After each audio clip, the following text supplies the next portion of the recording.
Assalamualaikum warahmatullahi wabarakatuh. Sebelumnya, di sini saya akan mengucapkan terima kasih kepada Ibu Hana Sakura Putu Arga, MPD, dan Bapak Uus Kuswendi, MPD, yang telah membimbing saya dalam menyelesaikan tugas akhir skripsi ini. Dan tidak lupa saya ucapkan terima kasih kepada Bapak Ibu dosen penguji atas kesempatannya. Izin memperkenalkan diri, nama saya Nopianti dengan nomor induk mahasiswa 190600434. Di sini saya akan memaparkan mengenai hasil dari penelitian yang telah dilakukan oleh saya dengan judul penggunaan model talking stick untuk meningkatkan pemahaman konsep IPS pada siswa kelas 4 sekolah dasar. Yang pertama di sini ada latar belakang. Pemahaman konsep merupakan sebuah landasan untuk mempersiapkan bagaimana siswa dapat berpikir dan bertindak untuk menghadapi suatu permasalahan yang diberikan oleh guru. Menurut pemahamannya, siswa mampu menguasai materi pembelajarannya sendiri. Pemahaman konsep merupakan salah satu kemampuan yang harus dimiliki oleh siswa, karena dengan siswa mampu memahami suatu konsep dari materi pelajaran, menyimpulkan dan memukakan pemahamannya terhadap suatu materi, dan menggunakan bahasanya sendiri untuk mengungkapkan secara lebih sederhana. Fakta di lapangan menyatakan bahwa masih banyak siswa yang belum memahami suatu konsep dari materi pembelajaran dengan maksimal, salah satunya pada pembelajaran IPS di sekolah dasar. Adapun solusi yang dapat ditawarkan yaitu dengan menggunakan model pembelajaran. Salah satu model pembelajaran itu yaitu dengan menggunakan model talking stick berbantuan PowerPoint, di mana solusi yang ditawarkan menekankan pada proses pembelajaran secara berkelompok dan membuat pembelajaran di dalam kelas berjalan secara aktif dan ekspresif. Tujuan dari penelitian ini yaitu yang pertama untuk mengetahui peningkatan kemampuan pemahaman konsep IPS pada siswa kelas 4 sekolah dasar dengan menggunakan model talking stick lebih baik daripada dengan menggunakan model konvensional. Yang kedua yaitu untuk mengetahui kesulitan siswa dalam meningkatkan kemampuan pemahaman konsep. Dan yang ketiga untuk mengetahui kesulitan guru dalam memberikan pembelajaran dan menerapkan model talking stick. Pemahaman konsep menurut Nurjanah pada tahun 2019 mengatakan bahwa pemahaman konsep adalah kemampuan individu untuk memahami apa yang diajarkan, menerapkan apa yang telah dipelajari, dan mengatasi masalah yang ada. Namun, pada kenyataannya menunjukkan bahwa tidak semua siswa memiliki pemahaman yang baik. Maka dari itu dapat disimpulkan bahwa pemahaman konsep merupakan suatu kemampuan yang dapat diperoleh siswa melalui pembelajaran yang telah ia pahami. Lalu siswa dapat mengemukakan pengetahuannya kembali dengan menggunakan bahasanya sendiri. Menurut Rusna, tahun 2020 mengatakan bahwa model talking stick merupakan model pembelajaran yang menggunakan tongkat. Model ini mensyaratkan kelompok yang memegang suatu tongkat terlebih dahulu harus menanggapi pertanyaan yang diajukan oleh guru setelah siswa mempelajari materinya. Maka dari itu dapat disimpulkan bahwa model talking stick merupakan model pembelajaran yang menggunakan tongkat yang memiliki tujuan untuk membuat siswa lebih aktif dan ekspresif dalam mengikuti kegiatan pembelajaran di kelas secara menyenangkan dan membuat siswa terlibat bersama guru. Menurut Susanto, tahun 2019 menyatakan bahwa pembelajaran IPS merupakan suatu ilmu yang mempelajari tentang berbagai disiplin ilmu sosial, juga kegiatan manusia yang dikemas secara ilmiah dalam rangka mengembangkan wawasan dan pemahaman peserta didik. Metode yang digunakan pada penelitian ini adalah menggunakan mixed method. Mixed method research design atau rancangan penelitian model campuran merupakan suatu prosedur dalam mengumpulkan, menganalisis, dan mencampur model kuantitatif dan kualitatif dalam suatu penelitian atau serangkaian penelitian untuk memahami permasalahan dalam penelitian. Sedangkan desain yang digunakan dalam penelitian ini diantaranya adalah the sequential explanatory. Adapun desain yang dipilih adalah non-randomized pretest post-test control group design untuk kelompok kontrol dan untuk kelompok eksperimen. Adapun tahap penelitian pada penelitian ini diantaranya yaitu tahap persiapan. Pada tahap ini, seorang peneliti melakukan studi pendahuluan untuk mengetahui bagaimana proses pembelajaran berlangsung di dalam kelas dengan melalui wawancara kepada guru, lalu membuat rancangan instrumen yang akan digunakan pada saat penelitian. Yang kedua yaitu tahap pelaksanaan. Pada tahap ini, peneliti melaksanakan penelitian dengan skenario yang telah dirancang agar pembelajaran di kelas sesuai dengan skenario yang telah ditentukan. Yang terakhir yaitu tahap evaluasi. Pada tahap ini, peneliti menganalisis dan mengolah data untuk dikumpulkan oleh peneliti pada hasil penelitian.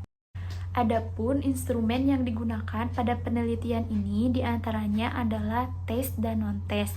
Tes terdiri dari pre-test dan post-test yang diberikan kepada kelas eksperimen dan kelas kontrol. Lalu ada non-tes. Non-tes terdiri dari angket kuesioner yang akan diberikan kepada guru dan siswa. Lalu yang terakhir ada wawancara. Wawancara diberikan kepada guru dan siswa. Hasil penelitian yang pertama di sini ada uji normalitas. Berdasarkan hasil uji normalitas menunjukkan bahwa hasil uji dengan taraf signifikansi pada Kolmogorov-Smirnov menunjukkan hasil pada kelas eksperimen sebesar 0,040, sedangkan pada kelas kontrol sebesar 0,015. Maka dari itu, hasil pretest dan post-test kelas eksperimen dan kelas kontrol menunjukkan lebih besar dari 0,05. Maka data tersebut dapat dikatakan berdistribusi normal. Yang kedua ada hasil uji independent t-test. Berdasarkan hasil dari uji independent t-test, data nilai signifikansi to toilet didapatkan sebesar 0,000, artinya lebih kecil dari 0,05. Artinya HO ditolak dan HA diterima.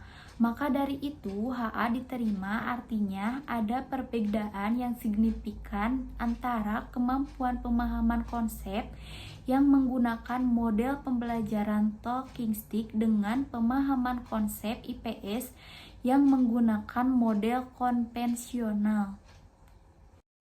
Lalu yang ketiga ada uji N-gain score. Yang pertama, hasil perolehan N-gain score pada kelas eksperimen. N-gain score yang diperoleh pada kelas eksperimen sebesar 0,59, termasuk pada kategori sedang. Hasil N-gain presentasi efektivitas sebesar 58,70, termasuk pada kategori efektif. Sedangkan hasil perolehan pretest pada kelas eksperimen diperoleh sebesar 52,33, sedangkan hasil perolehan post-test pada kelas eksperimen sebesar 76,65. Pada poin B terdapat hasil perolehan N-gain pada kelas kontrol. N-gain score yang diperoleh pada kelas kontrol sebesar 0,18, termasuk pada kategori rendah. Sedangkan N-gain presentase efektivitas yang diperoleh sebesar 18,22, termasuk pada kategori tidak efektif. Sedangkan hasil perolehan pretest pada kelas kontrol yaitu 42,14, sedangkan hasil post-test pada kelas kontrol yaitu 50,65. Yang keempat, di sini ada hasil angket dan wawancara. Poin A, kesulitan siswa dalam meningkatkan pemahaman konsep IPS. Melalui wawancara kepada beberapa siswa, siswa merasa kesulitan ketika belajar, terutama memahami konsep IPS pada materi keberagaman suku bangsa dan budaya di negeriku. Siswa merasa kesulitan apabila memahami materi yang diberikan oleh guru secara konvensional. Siswa susah memahami apabila guru tidak menjelaskan secara rinci. Selain itu, pada hasil perolehan angket siswa menunjukkan 68% respon siswa didik terhadap model pembelajaran talking stick diterapkan pada materi keberagaman suku bangsa dan budaya di negeriku, termasuk pada kategori baik. Maka angket respon peserta didik terhadap penggunaan model talking stick dengan media PowerPoint dapat dilihat dari respon siswa melalui kegiatan pembelajaran cukup efektif digunakan pada pembelajaran di kelas. Hasil perolehan angket dapat dilihat pada diagram yang ada di PowerPoint. Pada poin B, kesulitan guru dalam memberikan pembelajaran dengan menerapkan model talking stick. Yang pertama, guru merasa kesulitan jika harus belajar secara berkelompok dan menggunakan model pembelajaran talking stick. Lalu yang kedua, penggunaan model talking stick menurutnya biasanya anak-anak akan lebih berisik dan sedikit susah diatur. Yang ketiga, guru merasa bingung harus mengemas materi pembelajaran seperti apa ketika menggunakan pembelajaran talking stick. Lalu yang keempat, guru merasa lebih praktis belajar menggunakan metode secara tradisional, yaitu metode ceramah. Dan yang terakhir, guru merasa kesulitan ketika proses pembelajaran harus menggunakan media belajar berupa PowerPoint untuk menunjang pembelajaran siswa. Kesimpulan yang dapat ditarik yang pertama yaitu terdapat peningkatan hasil belajar siswa pada kemampuan pemahaman konsep IPS pada siswa kelas 4 dengan menggunakan model talking stick lebih baik daripada menggunakan model konvensional. Hal ini terlihat pada perolehan pretest dan posttest pada kelas eksperimen maupun kelas kontrol. Selain itu juga sig to toilet yang diperoleh yaitu 0,000, artinya lebih kecil dari 0,05. Artinya HO ditolak dan HA diterima. Poin yang kedua yaitu kesulitan-kesulitan yang dialami oleh siswa pada pemahaman konsep materi keberagaman suku bangsa dan budaya di negeriku adalah memahami materi yang menurut siswa sangat banyak. Sebagian siswa menganggap bahwa pelajaran IPS merupakan pelajaran yang banyak menghafal materi yang sudah atau sedang dipelajari. Selain materinya, siswa juga merasa kesulitan ketika menerima kata-kata yang asing mereka dengar dalam pembelajaran. Yang ketiga, ada kesulitan guru dalam memberikan pembelajaran dengan menggunakan model talking stick. Adalah pada saat guru memberikan pembelajaran kepada siswa, guru merasa bingung bagaimana mengemas materi ke dalam model pembelajaran yang pada dasarnya model tersebut memiliki karakteristik berkelompok dan menggunakan permainan di dalam pembelajarannya. Sekian hasil perolehan penelitian yang dapat saya paparkan. Terima kasih. Wassalamualaikum warahmatullahi wabarakatuh.